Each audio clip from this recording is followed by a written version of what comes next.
Yeah, blatant. Shit, you got boss up. Yeah, blatant.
Right, so we were at the Denton Brothers. So yeah, it's like around, so I was playing in the arcades. Yeah. It was around 2008, 2009, I think it was. They did Battle of Destiny. Okay. That's like my first major tournament. I got to see Ryan Hart play against Justin Wong. He kind of did the Justin versus Daigo one. We carried the whole of Chun-Li Super. Oh shit, yeah. He was Ewan, not Ken. Like, you know, Daigo was his friend. And he parried it. It was really hype. It was really exciting. For me, that was the first tournament I got to see. So, anyways, we kind of fast forward from that. I started entering tournaments. When Street Fighter 4 came out, I was trying to take the game really seriously, like my first fighting game, really, you know, study it properly and try and be the best as everyone else was trying to be at the time. And I was traveling around Europe, entering these tournaments, getting to know people, and this is what I found really, really fun, was getting to know all the different players from each community. And I realized that I wasn't going to win these tournaments anymore. I was doing quite good, but I wasn't going to win them. And started just to enjoy the event, get to know the people. So I put my name out there in that kind of way, being like the friendly guy you could go to, talk to about Street Fighter, kind of, you know, be really sociable and whatever. Then we fast forward again a couple more years. I was going to the US quite a bit, like entering there tournaments, get to know those players. Came back to the UK and Capcom were leading up to Street Fighter Cross Tekken, the release of that game. And I was really interested in the game before it had come out. I really wanted to play it, I really wanted to get into it. You know, it's a brand new game, it's another chance to play something really different. And I'm actually a really big fan of Tekken as well. So for me, couldn't get a better game than Street Fighter and Tekken colliding. Yeah, I didn't see that Tekken. I didn't see that like a blind prostitute. I didn't see it coming. Yeah. Did not see that coming. So I was like, wow, that would be interesting. So it wasn't just Capcom, but it was like anyone who was trying to do a tournament, I'd try and help out where possible, like whether it's Neo Empire or anyone really.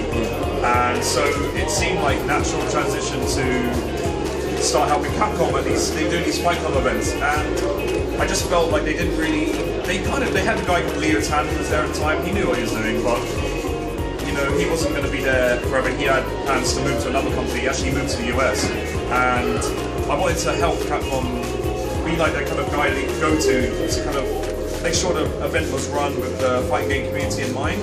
Because it's so, if you're not from it, there's so many little things like lag, or like the right sticks, or you know what I'm talking about, right? All these little things like coming to play. So I know about all these things. So I was helping them to do these events for quite a while, for like, you know, a year or something. And then they contacted me and said there might be a position at Capcom that should interest you. It's for someone in particular to manage the community for Street Fighter Tekken. And of course I was like, yes, why not? So I applied for it like everyone else, went for all these interviews, and I got the job. And a year from that now, Cross Tekken's been and gone. We're still there, but obviously the game's been released now. Leading up to that, my job's done. And I transitioned into a more general fighting game role, which is where I'm at now. Obviously growing on Street Fighter 4. So yeah, like you're like basically the UK Seth Killerman. Well, that was the comparison. Because you lot both got glasses. You're both like of the, you know, Caucasian persuasion, but you look like Cypriot, but you're not, are you? No. So where you paying from? Wales. Fair enough. It's not Greece or anything, but It's all Dipset. It's all Dipset, man. So Dipsets. so actually, yeah, it's funny because I think we should say that you know I was fixing up one of the machines earlier, and as I'm fixing it, I just hear some guy shouting and saying Dipset. And I'm thinking, where have I seen that word before? I'm trying to think about it, and I'm thinking, yeah, it was on Facebook. I see Dipset, but it's written like D1 or exclamation mark, like some hieroglyphics, some Japanese. It's really hard to read, but if you kind of blow your eyes, squint a little bit, and look at it like that, you're like, oh yeah, Dipset. You can read the whole thing. Oh yeah, And I was like, this has to be him. You see, I never met this cat before until today, yeah. And the first thing he goes, what? I swear, I know you. Yeah. You know, there's a lot of cats that say like they've been knowing me. Some dude at some event that was gassing and he told he got bust up. Get me, he got a body bag, sorted him out, he got bust up, no problem, no homo. The other cats, you don't know, you know it is. So yeah, and I hope the first part of this interview recorded. I don't know if it did, but at least we got this part. So explain your name again. Just in case, my name's David. David. Fine. There is another guy in the community with the same surname as me. He's sick. He plays Street Fighter as well. Okay. So yeah. And the crepes as well. Can you see the pumps again?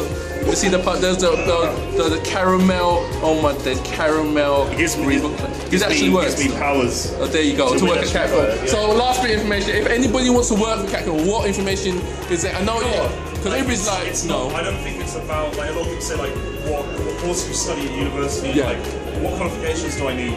You know what? I think volunteering and helping out at events and like listening to the feedback that you get is really, really useful.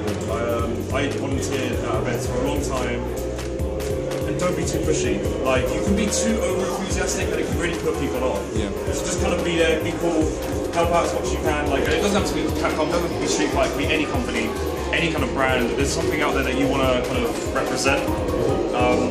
Kind of try and do the job you want to do before you are actually in the job. Okay. So like effectively, I didn't realize it, but I was kind of I was almost acting as a community manager without being a community manager.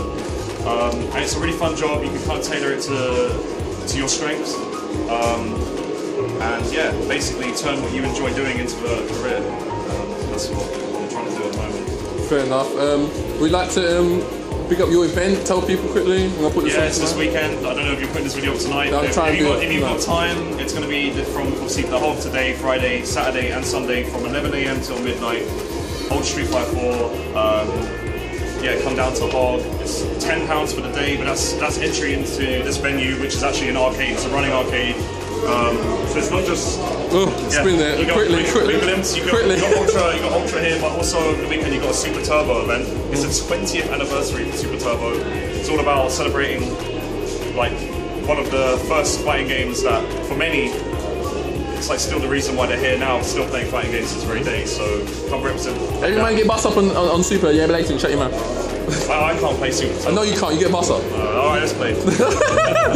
Thank you. This is Nick Set, Tuxedo Kid. Ryan's down there doing some, looking at xhamster.com Blatant. But that's about it. Yeah, subscribe to my channel. It's been an influence, man. You lot sold it, man. You ain't playing Ultra 2. What?